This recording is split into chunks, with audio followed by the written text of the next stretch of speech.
A ver. A propósito de la portada de Diario El País, de la que yo daba cuenta más temprano, y su foto principal de tapa, bajo el título Ucrania, bombardean mercado en hora pico, al menos 17 muertos por un misil ruso, y yo daba cuenta que esta fotografía de la agencia AFP, ¿no? Aunque sé lo contrario, ¿no? Está muy bien, sobre eso yo no puedo decir, influir, ni gobernar en absoluto. En todo caso, y a lo mejor puede ser un punto de partida para saludar y recibir a Jorge Lanzaro, en todo caso, lo que trato de hacer en la vida es alejarme de dos siempre seductores extremos. Por un lado, creer que todo lo que ocurre porque hay 4 o 5 malos que se disponen a que ocurra, ¿no? Entonces todo lo que ocurre, esos 4 o 5 malos. Pero por otro lado, huir también de una mirada demasiado cándida e ingenua de creer que en efecto no hay gente que se junta para que ocurran cosas, ¿verdad? Que podría ser el otro extremo. Entonces la idea es estar... También se juntan los buenos. También se juntan los buenos para hacer cosas. Y también se juntan los buenos. Exactamente. Entonces, ¿estás con calor? Bueno, ahora, mira, mi amigo acalorado, Jorge Lanzaro, ahora prendemos el aire. No, está apagado el aire. Lo tenía prendido por el frío, pero ahora entra el fresquete. Me parece una buena forma de arrancar para recibirte a vos, Jorge. También están los buenos. El problema ahí es definir quiénes son los buenos y quiénes son los malos. Bueno, eso siempre igual. Lo bueno somos nosotros y lo malo que ellos. ¿Cómo decía que había aquella cosa de los luthiers o algo así, que golpeaban y que decían somos amigos o somos los buenos? No me acuerdo, creo que eran los luthiers que golpeaban la puerta. Sí. ¿Quién es? Somos los buenos, somos amigos. Como me acuerdo aquella versión de, ahora me hiciste acordar dos cosas me hiciste acordar con lo que dijiste. Aquella versión de Leo más Lía, de esa me parece. ¿Estás aludiendo a eso? Me parece que es esa. Pum pum, ¿quién es? La famosa canción sí. Pero que Leo más Lía la resignificó con una mirada más crítica y dice, preguntale si entre una cosa buena o una cosa mala, ¿cuál prefiere? Si prefiere la cosa mala, no lo dejes entrar. Si prefiere la cosa buena, hacelo pasar, es un compañero. Eso de Maslía es muy bueno. Tengo el honor, la verdad que es un honor, de que Leo Maslía escuche habitualmente nuestro programa y incluso manda mensajes alguna que otra vez. Así que un saludo grande al inmensísimo Leo Maslía. Y me hiciste acordar... Muy buena inteligencia. Muy buena, pero con altísima calidad artística. Entonces, cuando se juntan esos dos... me hiciste acordar de aquella otra cosa que decía Marx, Groucho, decía, nunca integraría un club que me acepte a mí como socio. Como socio. Es perfecto, ¿no? Como definiciones. Bueno, mi querido Jorge, estamos en un año muy clave porque en Uruguay es el año previo a las elecciones y por lo tanto, y de hecho... se está discutiendo ahora mismo la rendición de cuentas con todo lo que ello implica, que es como la última instancia, ¿verdad? Es la última instancia para hacer innovaciones presupuestarias, ¿verdad? Porque así lo dispone la Constitución, y en un momento que estoy buscando el modo... Sí, no se pueden hacer aumentar gastos ni hacer designaciones en el periodo preelectoral. Bien, que luce como algo sensato y de sentido común, ¿no? Sí, es una prohibición constitucional que tiene que ver con, digamos, desalentar cualquier forma de clientelismo, de favoritismo, de cambio de favores por votos. Ajá. Lo que no significa que igual los sistemas políticos en general, los políticos en particular, se las ingenien para igual incidir en el último tramo, ¿no? Por ese tipo de cosas. Los gastos en general aumentan el último año. Digamos que en general es una norma que se respeta relativamente, yo diría. No. Corrijo la pregunta porque quizás estuvo mal formulada. Sin que implique un desapego de la norma constitucional, por ejemplo, esta misma rendición de cuentas o sus similares en gobiernos anteriores, es en general el escenario, la atalaya en donde habitualmente el gasto se expande un poco más de lo habitual, ¿no? Pero la última posibilidad de expandirlo, la última instancia. A eso voy. Y en general es lo que ocurre, ¿no? Bueno, en ese contexto, el escenario político está planteado de tal manera. El año que viene es el año de las elecciones. Por un lado tenemos el partido de gobierno, mejor dicho, el partido mayoritario del gobierno, ¿no es cierto?, que ya expone y exhibe 2 candidaturas, probablemente no sean las únicas, quizás surja alguna más, ¿verdad? Los socios, muy disminuidos electoralmente, según las encuestas de intención de voto, están algunos a la búsqueda y otros tranquilos, porque ya se sabe que Cabildo Abierto tendrá a Manini como candidato. Pablo Mieres será el candidato del Partido Independiente. ¿Voy bien a lo que digo? El Partido Colorado exhibe más problemas, ¿verdad? Sí, porque tiene menos gente. Además, tiene menos... No, pero menos gente que Partido Independiente, que Cabildo, no. Menos gente indicada, menos gente cantada, ¿no? En ese aspecto. Bien, anda como a la búsqueda, ¿no es cierto? Es más, la última encuesta que dio Cifra, que era una encuesta de respuesta espontánea, en el muy disminuido grupo de personas que dicen estar dispuestas a votar al Partido Colorado, creo que lleva el 5%, encuentran a Pedro Bordaberry como probable candidato, que ni siquiera está haciendo política, ¿no? Bueno, pero que es un nombre, ¿no? Sí, que como esas preguntas de Cifra se refieren a nombres que la gente puede tener en la cabeza sin que estén efectivamente postulados. No, pero en este caso ni siquiera lo hablaba ayer con Mariana Pomies, ni siquiera está orientado, salieron espontáneamente. Por eso te digo, que no se los pregunta por tal fulano de tal, sino que son la propia gente que dice, se le ocurre un nombre que tienen en la cabeza, que han escuchado en otras oportunidades. Eso. Y por otro lado está el partido más grande de Uruguay desde el 99 a esta fecha, que es el Frente Amplio, que en este gobierno está asumiendo como oposición por primera vez, no por primera vez oposición, pero sí por primera vez luego de haberse desempeñado en el gobierno, sí, ¿no es cierto? Y que a propósito del menú electoral en cuanto a nombres, exhibe 2 muy fuertes nombres, ¿verdad? Carolina y Yamandú, Mario Vergara, que también sí, que es un nombre. Bueno, estuvo también hace poco acá y manifestó su intención de ser precandidato. Y está el caso del intendente de Lima, el intendente de Salto, que también ha manifestado interés en... Las 2 últimas son candidaturas que se candidatean con menos bases iniciales que las otras, que ya tienen, digamos, apoyos más o menos... Perdón que estoy muy ronco, estoy con la voz muy baja. Te arrimo el micrófono un poco. Bueno, que los otros tienen más apoyos efectivos en principio, pero salen al ruedo para colocarse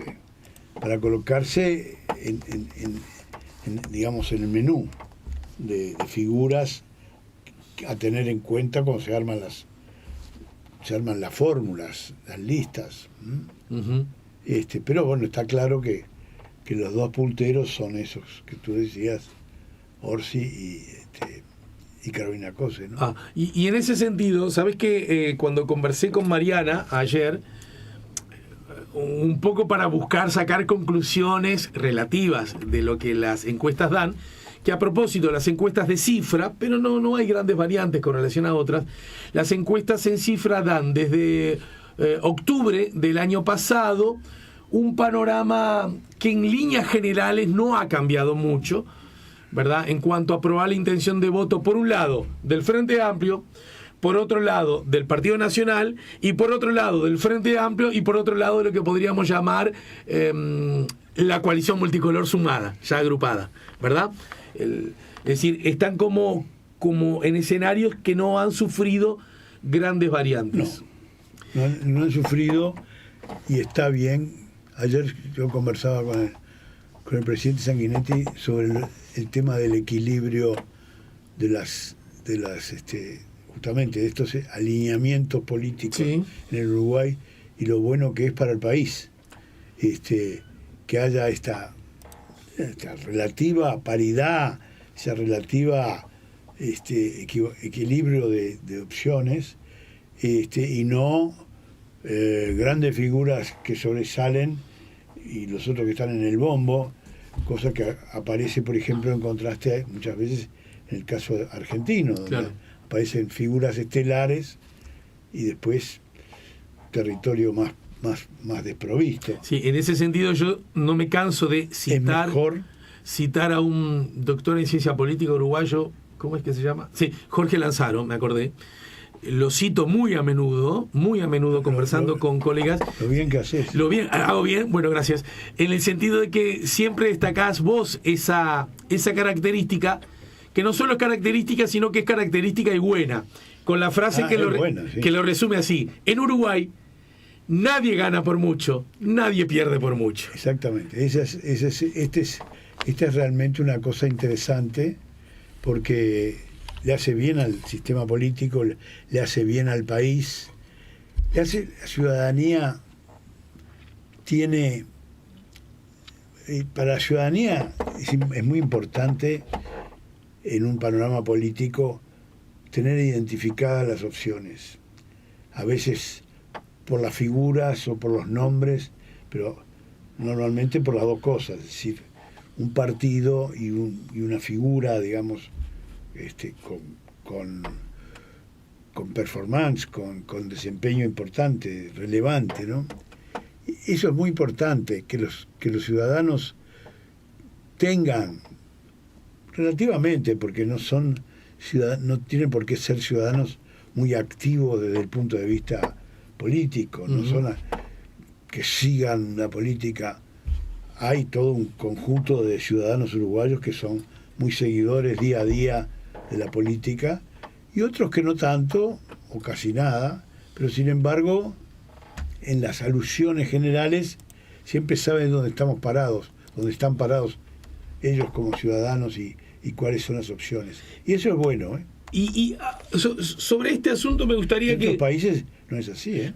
Por eso mismo, me gustaría apelar al profesor, al investigador que sos, para verlo desde la perspectiva incluso más global, más internacional, el siguiente asunto. Yo puedo entender que lo primero, lo bueno y generoso que significa para el sistema, aún en Uruguay al menos, que los partidos sean aún buenos y eficaces vasos comunicantes de diálogo con sus ciudadanos. ¿Estamos bien en eso? Y de construcción de candidaturas, construcción y de apoyos. Es decir, sistemas con partidos y sistemas sin partidos, hay un abismo de diferencia, y los sistemas sin partidos son una calamidad. En ese sentido, insisto, no me cuesta nada entender eso como una fortaleza. A propósito de las situaciones más o menos de relativa paridad que suele existir, uno puede presumir, mirándolo de afuera, claro, al ser todo tan parejito y por lo tanto un pequeño cambio puede modificar un gran cambio, ¿verdad? Porque un grupito de la población que se corre a un lado implica que gane uno o que gane otro. Sí, puede ser. ¿Estoy bien lo que voy diciendo? Y sí, de hecho algunos sectores juegan a eso. Exacto. La pregunta es esta: si es parejo, por decir de algún modo, para la sobrevivencia del hacer político, implica necesariamente hacer política y dialogar. ¿Estamos de acuerdo? Porque somos parejos. Sí, bueno, depende, ¿no? Podría ser... no sé, hay momentos más dialogales, hay momentos en que los sectores intercambian más, hay momentos en que los acuerdos se vuelven poco menos que imprescindibles y buenos, y momentos en que simplemente la competencia es más abierta. Pero quiero decir, en un escenario, estoy jugando, no sé si existe en alguna democracia libre competitiva un escenario de esta naturaleza, pero lo tiro para jugar, para que vos nos expliques. Un escenario donde un sector político, un partido, una idea, un candidato obtiene el 70% de los votos y otro el 30%, da la sensación que el que tiene 70 poco necesita de los de 30, ¿verdad? Y se los puede llevar puesto, en el sentido... Sí, hay que ver exactamente en qué condiciones, porque, no sé, podría ser, siempre hablando en términos hipotéticos. Hipotético, sí. Imaginando que ese 30% sea duro, sea un 30% con un referente muy consistente, Está bien, muy sólido. Bueno. Y entonces no va a ser barrido, y eso yo diría que también es bueno, que no sea barrido. En ese contexto, podríamos llegar a decir como punto mínimo que escenarios relativamente parejos y que por lo tanto hoy ganas vos, pero mañana puedo ganar yo y pasado volver a ganar vos, o gano yo 2 seguidas y vos 2 seguidas, hacen que la necesidad de la política constante, permanente, cotidiana, sea indispensable. Sí, totalmente, y no hay necesidad de ir al laboratorio, podemos ir a la historia uruguaya.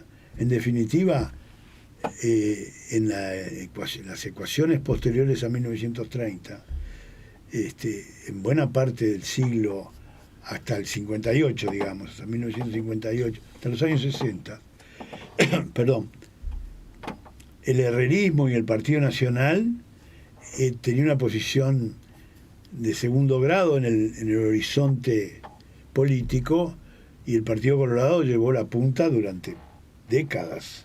Y dentro del Partido Colorado el vallismo llevó la punta durante relativamente el vallismo, con sus opositores también bastante encarnecidos, antivallistas. Y así fue el Uruguay, digamos, de los 30 al 58, 60, diría yo. Ajá. Me parece que es así. Es interesante. Fíjate, por ejemplo, Herrera, Luis Alberto Herrera es la tenacidad, es el político tenaz que larga a fines del siglo XIX, empieza sus apariciones. Puede ser que me equivoque, pero me parece que apareció Luis Alberto Herrera en 1897, en la Revolución del 97. Pero bueno, más importante se desarrolla en el siglo XX, que curiosamente se mantiene como posición permanente y sostenida, y justo cuando tiene la chance de ganar en el 58 se murió. No llegó a ver el fruto del triunfo del Partido Nacional y la alternancia que se produce en el 58, que es una alternancia muy importante, nada trivial, significativa, porque es un cambio, digamos, del Partido Colorado, del dominio, del predominio hegemónico, ¿no? Del Partido Colorado a predominio hegemónico, no, porque el Partido Nacional siempre estuvo ahí. Pero, por ejemplo, Herrera perdió la elección de 1926 por unos flacos votos que le sacó Carnelli, Lorenzo Carnelli, sí, que en vez de votar dentro del lema, votó como blanco, pero con un lema propio, con una, creo, capaz que estoy equivocado en las denominaciones, pero sí que si Carnelli se hubiera sumado a la votación, ganaban los blancos. Ganaban los blancos. Pero era una cosa de 2.000 votos, No sé si llegaba a los 2.000. El odio que había tenido Herrera a Carnelli. En ese contexto, bueno, después sobreviene, justamente estamos recordando este año, el medio siglo del golpe de Estado, ya con el recién nacido Frente Amplio, ¿no es cierto? Pero en todo caso, después de la recuperación democrática, esos actores casi exclusivos de la política uruguaya, esos dos actores, blancos y colorados, dejaron de ser, no ellos actores, pero tuvieron que resignarse a que apareciera un nuevo actor, ¿no es cierto? Sí, ese es un fenómeno muy interesante, también interesante diría yo, que aparece un tercer actor que crece y se transforma en un tercer actor muy potente y digamos muy central en el sistema político uruguayo, en el sistema de partidos, como es el caso del Frente Amplio, sin que mueran o desaparezcan ninguno de los otros dos. Exacto. se recolocan en apoyos populares, en su lugar en el sistema, pero no desaparecen. Y eso es importante, es interesante. Y la pregunta es, profe, da la sensación que con distintos énfasis, y muy probablemente ayudado por la reforma constitucional, el Uruguay se ha acostumbrado desde hace un rato a retomar, pero con otros actores o reconfigurados, un panorama de dos bloques, dos grandes bloques. Por eso son, yo por eso decía que el bipartidismo tradicional, que era el bipartidismo de blancos y colorados, había sido reemplazado por esta política de bloques, que es una política en que los dos bloques se configuran de distinta manera. El Frente Amplio es una conjugación de pequeños partidos que se va consolidando como partido único, se va consolidando como un partido, como claro. un partido. Y del otro lado, los blancos y colorados se van realineando en fórmulas diversas, pero también obligados por ese tercero en discordia que los obliga a componer cosas que en otros momentos hubieran sido impensables, claro, entre ellos. Perdón, los lentes, sí. ¿Dónde los tenés? ¿En la campera? Sí, sí, ahí te los alcanza Diego, en todo caso. Sí, por ahí los debo tener. Bien. Mientras seguimos charlando, ¿verdad? Mientras buscar los lentes. Porque a lo que quiero plantearte es esto, que como estamos surfando la ola, no estamos viendo necesariamente siempre la bahía, la playa entera, ¿no? Lo que me parece interesante es esto. Ahora que ya nos hemos acostumbrado, incluso con lo que implicó que el Uruguay esté gobernado por una coalición que además luce con ciertas características que lo vuelven un fenómeno bastante nuevo en la historia del Uruguay. Quiero decir, más de un socio, más de uno necesario, porque a los blancos con uno solo no le alcanzaba, ¿verdad? Necesitaba de Cabildo y del Partido Colorado juntos, porque si no, no le daban los votos. Incluso hasta, si querés, con cierta trazabilidad histórica, ideológica, filosófica, con matices y a veces, si querés, hasta diferencias grandes, sí, ¿no es cierto? Gobernando la República. Es más, y yo se lo comentaba ayer a Mariana Pomies, que cuando ella misma, cuando Cifra plantea ante el público los resultados de la encuesta, pone Frente Amplio, Partido Nacional, Partido Colorado, pero también pone claramente coalición. A pesar de que la coalición como tal, para el próximo gobierno, suponemos, pero todavía no se sabe si va a ir objetivamente, legalmente todavía no lo sabemos, ¿verdad? Claro. Sí, pero va de suyo, que sí, ¿verdad? Se está configurando en esos términos. La pregunta es, en la medida que hay dos bloques relativamente parejos, que uno ganó de centro derecha la última elección, que hay chances de que el favorito para ganar en la próxima elección sea la centro izquierda del Frente Amplio, voy bien a lo que digo, ¿no? Me parece que va muy bien. Por lo menos en mi opinión. Y de acuerdo a los resultados, porque 2 más 2 es 4, y uno entra a ver los números y ve lo que pasó en el pasado, favorito, nadie dice que está la elección ya resuelta. ¿Verdad? Carreras son carreras. En ese contexto, la pregunta es, ¿son dos bloques que el público advierte como diferentes, a pesar de que están tan parejos? ¿O corremos el riesgo de que, si la gente empieza a evaluarlos como muy cercanos, empiece a ganar terreno son todos iguales, son toda la misma cosa, y de última generar con una especie de apatía democrática? Bueno, yo no, es una pregunta muy llena de hipótesis que espero que no se concreten, pero yo empezaría por decirte al revés una cosa muy importante que me parece empezar por otro lado. Los partidos, el trabajo primordial de los partidos es diferenciarse.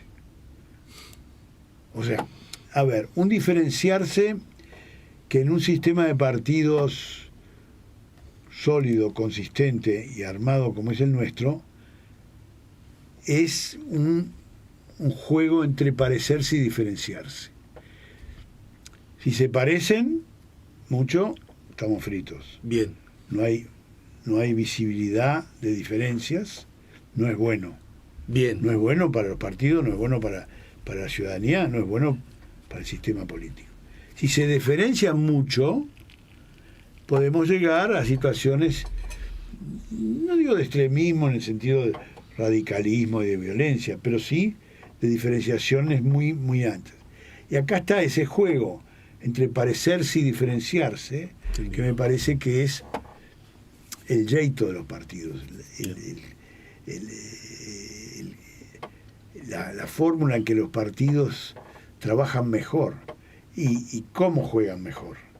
De alguna manera, cómo tiran cosas que puedan ser semejantes o vistas como semejantes y al mismo tiempo la diferenciación inmediatamente, ¿no?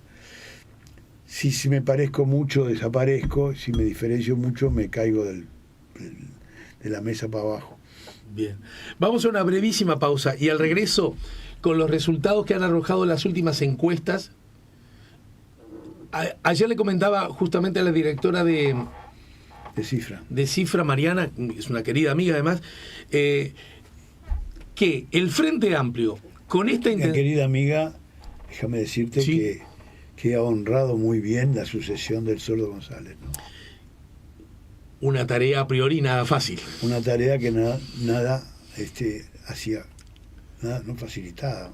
En ese contexto, yo le decía, pero mira, citando los datos que da tu propia encuesta, incluso los datos históricos, para decirlo claramente, y solo para provocar en el sentido de la pregunta, el Frente Amplio, con esta intención de voto, a un año y poco de las elecciones, nunca perdió una elección. Siempre la ganó, ¿de acuerdo? Con más del 40% de intención de voto. 40 y pico, sí. ¿Verdad? Pero también me dijo una cosa interesante. Cuando el Frente Amplio gana la elección que proclama a Mujica como presidente de la República, a esta altura, la oposición sumada tenía más votos que el Frente Amplio. Pero el Frente Amplio, como estaba en el gobierno, de alguna manera logró, aún en ese último año y pico, digamos... Pegar el fustazo. Pegar el fustazo. La pregunta es, teniendo en cuenta esta diferencia y este nuevo escenario, porque alguien podría decir, el Frente Amplio con esta intención de voto nunca perdió elección, pero alguien podría decir, pero ojo, con estos datos es la primera vez que los tiene estando en la oposición. Por lo tanto, quien tiene la rienda, la fusta, es el gobierno. El gobierno tiene espacio, tiempo, herramientas como para generar cambios de aquí a la elección de octubre. Me lo decís luego de la pausa, ¿sí? Estamos poniendo la mañana en camino, con el doctor en Ciencia Política, investigador, docente, maestro de maestros, Jorge Lanzaro. A ver, teniendo en cuenta, entonces yo lo decía, ¿no? Para que la gente no quede afuera, y lo que me estoy apoyando es en números y en cálculos objetivos. El Frente Amplio tiene hoy 42% de intención de voto. Que dicho sea de paso, desde octubre para acá ha tenido 43, 41, 44, en junio, que es donde tuvo su... Siempre cifra. Pero no hay grandes variantes con otras empresas. Pero usemos esto como análisis. Y 43 en la última. Mientras que el Partido Nacional ha tenido desde octubre 31, 30, 30. La más baja coincidió con la más alta del Frente Amplio en junio 28. De este año, 27. Y ahora subió 3 puntos a 30. Ahora... O sea, que están más o menos en el mismo escenario con el que votó en la última elección el Partido Nacional. Los que francamente están más abajo son el Partido Colorado, 4%, Cabildo Abierto, 2%, Partido Independiente, 1%. Bueno, Partido Independiente está en su guarismo, digamos, sí. ¿No es cierto? Y esto hace que entonces, a propósito de los bloques, la cosa quede así. Desde octubre a la fecha... Nombro primero el bloque de la coalición que está en el gobierno. 39-43, 38-43, 40-41. Fue el momento más cercano en abril de este año. 40-41, ahí se arrimaron bastante. Ya en la última, 38-44 y ahora 37-42. 5 puntos de distancia, pero con 21% de indecisos, ¿no?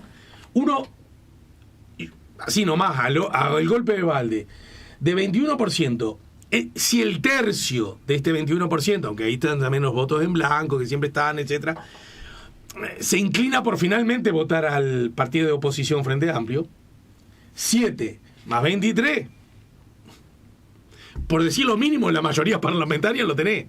El tercio de los tercio de los indecisos. De los indecisos. Lo que quiero decir es que estos números aventuran decir que hay un triunfo seguro, no, pero que hay un favorito, sí, hay que decirlo con paz, con tranquilidad, me parece, ¿no? Sí, que hay un puntero, digamos, llamémosle así. Bueno, está bien. Para no decir favorito, que es una carga de exitismo un poco mayor. No, de exitismo y de opción, de elección. Está expresando un favoritismo no necesariamente, pero podría ser el favorito del que habla, y no es el caso. No. Pero favorito de los números. Yo estoy citando los datos de cifras, que son... los números. El número, ¿no? Hay un puntero. Un puntero. Sí. Está muy bien. No, pero es un puntero, es como... Decir que es puntero es decir lo que se ve. Sí. Un puntero es una palabra... Puntero es el que va en la punta. Peronista. Sí. Está bien. Pero decir que el Frente Amplio es puntero, con todo cariño y respeto, es no decir mucho, porque es el número, justamente. 42 es más que 37. Sí, va puntero uno. El asunto es, teniendo en cuenta que con menos de 50 llegás a la mayoría parlamentaria y tenés 20% indeciso, ese puntero tiene, si querés, un poquito más de chances de ser considerado favorito que los que hoy están en el gobierno. Sí, es así en términos de las ecuaciones, de las cifras, de los números. Bien. Que muestran las encuestas. Lo que hay que tener, me parece a mí, que hay que pesar mucho son las figuras de los candidatos. Ahí está. Y la acción que tiene el gobierno, que era la pregunta que había quedado. Liderazgo por un lado y la acción de gobierno y los liderazgos, porque fíjate que en ese sentido, ¿el Frente Amplio está mejor colocado que el gobierno? ¿En qué sentido? Que el liderazgo de Orsi es un liderazgo muy potente, muy fuerte, y que puede expresarse libremente a nivel nacional, a nivel de recorridos por todo el país, por el interior. ¿Qué quiere decir con libremente? Bueno, que el presidente no puede hacer eso, que el liderazgo el presidente no puede hacer actos políticos, acciones políticas de campaña. Digo, el liderazgo del lado del oficialismo obviamente está radicado en figuras como Delgado, incluso como Argimón, pero digamos, el liderazgo más de punta, que sería el de la calle Pou, no puede expresarse, desplazarse con la comodidad que tiene Orsi. Claro. A eso me refiero. Perfecto. Es más, para complejizarlo, la calle Pou sí que luce una muy buena nota. Ayer se dio a conocer una encuesta, acá la tengo. Tiene una muy buena popularidad. Sí, mira, aprueban la gestión del presidente de la calle a un año y pico de que termine su mandato, digamos, bueno, un poco más. El 46%. Sí, tiene muy buena. Y la desaprueban el 33%. O sea, hay mucha gente. Está bien que esta es otra encuestadora, ¿no? En este caso. Pero 2 más 2 es 4. Hay mucha gente que estaría que vota a la coalición, que no vota a la coalición, y que igual entiende que lo ha hecho bien la calle, lo está haciendo bien. Y hay mucha gente que vota al Frente, parte de la gente que vota al Frente Amplio, considera bien, y que entiende que no lo ha hecho mal el presidente. Sí, seguramente es así. No están hechas las preguntas específicamente, podrían estar hechas específicamente así, pero lo bueno es que es así, que lo que pasa con esa diferencia, y es que la calle no puede ser el hombre en carrera. En cambio, no. Orsi sí. Pero tiene la fusta. Tiene la fusta, pero... ¿No puede generar cosas? Bueno, puede generar cosas. ¿Tracción? Pero no le transmite necesariamente todo ese bagaje. Entendido. A Delgado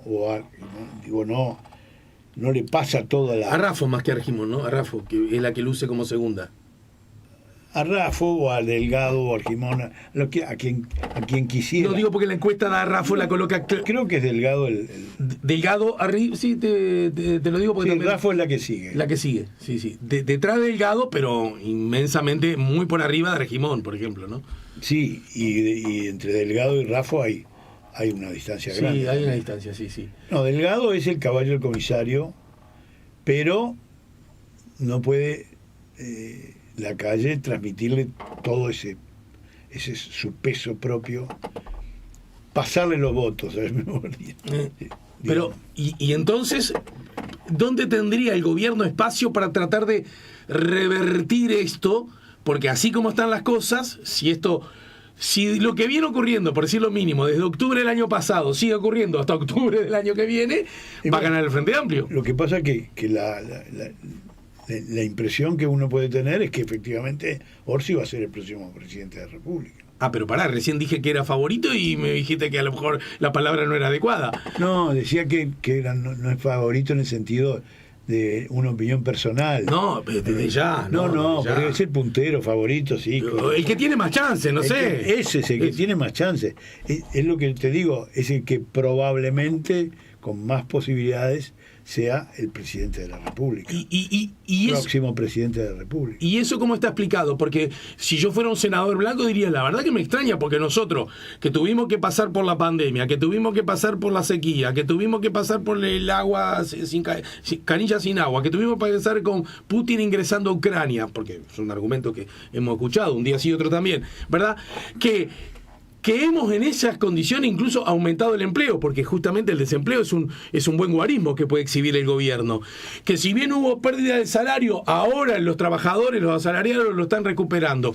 Que hemos aplacado la inflación y todos sabemos la importancia de la inflación para los que tienen ingresos fijos y en particular para los que menos ingresos tienen. Se empieza a decir todo eso que... Sin duda que son valores, pero lo que pasa es que ahí me parece a mí que juega mucho el liderazgo individual, el liderazgo personal. Las figuras juegan mucho. Digo, no, en un horizonte que sea muy catastrófico de un lado, una figura muy interesante capaz que nos sirve, capaz. Pero aún en horizontes medio flojos, las figuras juegan mucho, me parece a mí. Y hablando de figuras, las respuestas espontáneas a todos los votantes, entre los partidos políticos, entre los políticos que podrían llegar a ser candidatos, ¿quiénes preferiría usted que fuera presidente en el próximo periodo? Bueno, el más aludido es Orsi, con 23%. Delgado es el segundo, pero con la mitad, 12%. Y dentro del Frente Amplio, Carolina 3 veces menos, 8%. Mientras que en el Partido Nacional, tal como decías, Delgado 12 y 3 veces menos Raffo, con 4. Después aparecen Argimón y 3% es otro. Entonces vos decís que de algún modo se visualiza una campaña Orsi-Delgado. Ajá. Una competencia, una campaña presidencial Orsi-Delgado. Digamos que la actual es... Yo recuerdo que vos un tiempo atrás, yo me acuerdo de las cosas que vos decís, un tiempo acá en este micrófono dijiste, si Orsi fuera el candidato del Frente Amplio, Orsi es el más probable futuro presidente de Uruguay. Y lo pienso hace tiempo, ¿no? Uh-huh. Porque tiene ese bagaje, tiene una cosa interesante que es una, creo que en algún momento, no sé si lo conversamos, es una figura que uno pudiera no identificar, que es muy fuerte, pero asociar a la imagen de Berreta, de una figura de Canelones y no de Montevideo, que se proyecta al conjunto del país, que fue lo que pasó con Berreta. Bueno, Berreta falleció, pero Berreta salió, era el vallismo chacarero, era el vallismo de Canelones, y eligió de segundo a Luis Valle y bueno, y agarró y se murió. En ese sentido encontrás como un punto de analogía con la peripecia política de... Una cierta similitud o evocación posible de la figura de Berreta, pero me parece que Orsi tiene más envergadura. Yo he escuchado algunos comentarios a propósito de Orsi de quienes o bien no simpatizan tanto, porque no están ni siquiera en el Frente Amplio, o bien prefieren otro candidato o candidata dentro del Frente Amplio que no tiene muchas ideas. Que no se le sabe muy bien, no se sabe muy bien qué piensa de las cosas. Y bueno. Pero eso puede ser una fortaleza. ¿Eso puede ser una fortaleza entonces en lugar de una debilidad? Si esquiva bien, si se mantiene bien. Es una forma de hacer política y de encarar la competencia política y la competencia electoral.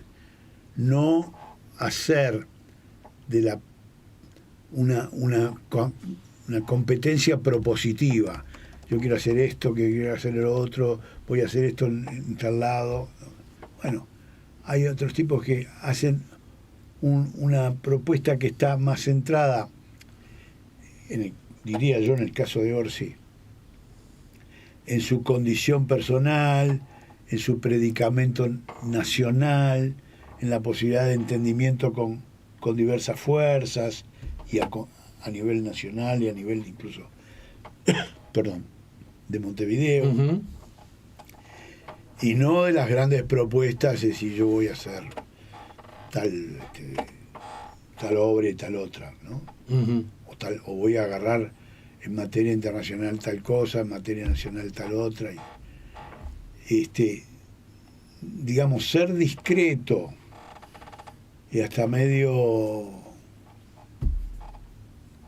calladito en propuestas puede ser una forma rentable. Ajá. Sí, no importa, se abrió una puerta, no te preocupes. No, pensé que venía alguien. Que sí, puede ser rentable, efectivamente, si cuaja. Hay candidaturas. Qué interesante eso que decís. Están hechas por la fuerza de las proposiciones. Sí. Y por tanto, ojo, al hacer proposiciones levantan muchas contraposiciones. Claro. Pues si yo voy a hacer esto, inmediatamente aparecen los que te dicen, ah, qué bueno, y los otros que te dicen, no, qué malo, bacana, qué feo. O no se puede. Es decir, ese es un flanco que vos abrís con unas propuestas.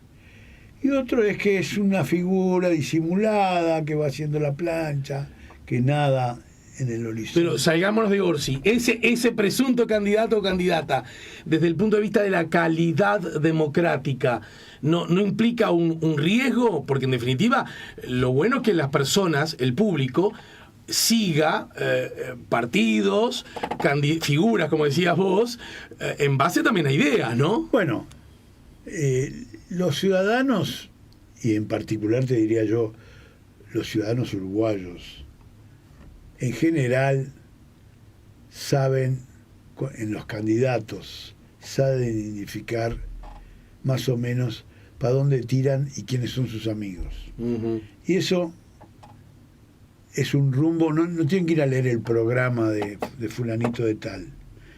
Lo que ven, es decir, no leen el programa de fulanito. Uh-huh. Es raro que un ciudadano uruguayo... Sí, es excepcional, sí. Excepcional. En todo caso, capaz que alguna fórmula o alguna propuesta que sea muy resaltante, pero en general no es así. Pero en cambio eso, ¿para dónde apunta? ¿Y quiénes son sus amigos? Ese es un modo de identificación política muy relevante, muy importante y muy efectivo incluso para los... Es decir,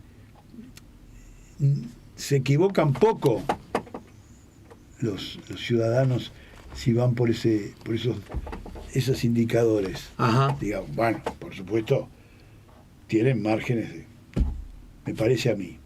Bien. Entonces, ¿cómo se entiende esto en el final? Porque si yo fuera de un partido político que quiere ganarle a otro o que quiere evitar que el otro gane, que es más o menos lo mismo, ¿no? Pero, y veo que hay un candidato que no le encuentro tanto rincón para pegarle, pero veo que es el que más chance tiene de ganar. No me las ingeniaría para encontrarle de todos modos. Lo digo porque vos y yo... Me las ingeniaría. Se deben estar pelando. Pero vos y yo, que vivimos en el mismo país, es más, en la misma ciudad, notamos cómo un día sí y otro también, digamos, Carolina Cose se la liga. ¿Estamos de acuerdo? Pim, pum, pam, pim, pum, pam. Es una máquina de ligársela, seguramente por cosas que no me estoy poniendo en si es justo o injusto. Pero vemos que de Orsi, bastante menos, por decir lo mínimo, ¿no? Y bueno, eso es lo que yo te digo, que tiene, tiene un margen de consenso importante, que la figura despierta un margen de consenso en la propia figura, y tiene márgenes de disenso achatados o reducidos. Bien. La gente no dice, no, este tipo, mirá las cosas que dice. Sí. No, el margen de disenso es muy importante. Cuanto más abrís la boca, más posibilidades hay de que haya disensos importantes o más o menos importantes. Y entonces por ahí también hay que encontrarle la solidez de la candidatura. Aumentar los consensos y reducir los disensos. Aumentar los consensos. Ese es un poco el juego de los candidatos exitosos, ¿no? Sí, entendidísimo. Sí. Bueno, muy bien. Muchas gracias, Jorge. La verdad que siempre es un gusto porque de lo que hablemos siempre encontramos una nueva perspectiva cuando conversamos con vos. Yo no sé si puedo contarle al público, ya lo voy a hacer, que decía, no tengo mucho para decir. Y yo decía, no, yo estoy seguro que sí. Y ya lo creo que... Bueno, conversando. Que lo hace, estamos charlando, sí. Muy bien. Vos que sos gran aficionado al tenis, del Open, me estabas diciendo que no estás viendo mucho del Open, no. Uno de los abiertos más... No estoy viendo mucho. Ajá, pero solés ver tenis por televisión y eso. No. Eso es un deporte que seguís haciendo. Bien. Voy a jugar pero de ver, a veces sí, a veces veo, pero en general no es no es una devoción ver tenis. Regalame 10 segundos para hacerme un comentario básico de lo que desde la perspectiva política en un año electoral está viviendo Argentina acá, ya con su primer escalón. Pero digo, con esta figura tan estridente y excepcional, ¿no?, que es Milei, la verdad que en general la Argentina es un sistema en que suele haber emergencias sorprendentes, no es una cosa tan extraña, a diferencia de lo que pasa en Uruguay, que justamente al tener un sistema de partidos muy denso, para subir y para saltar dentro de un sistema de partidos te cuesta mucho. En cambio, en un país en que el sistema de partidos o no existe o es muy lábil, muy abierto, ocurren estas cosas, que aparezcan estas figuras como la de Milei, que es muy estridente, es muy provocativa, y su éxito es ir contra la corriente, ir contra las castas, contra la política usual, o lo que él identifica como la política usual. No son necesariamente bajas las chances de que sea presidente. No son necesariamente bajas, lamentablemente. Estoy diciendo lo mínimo, podría decir más, pero sí. ¿no? No son. Sería una muy mala cosa, me parece, bueno, opino.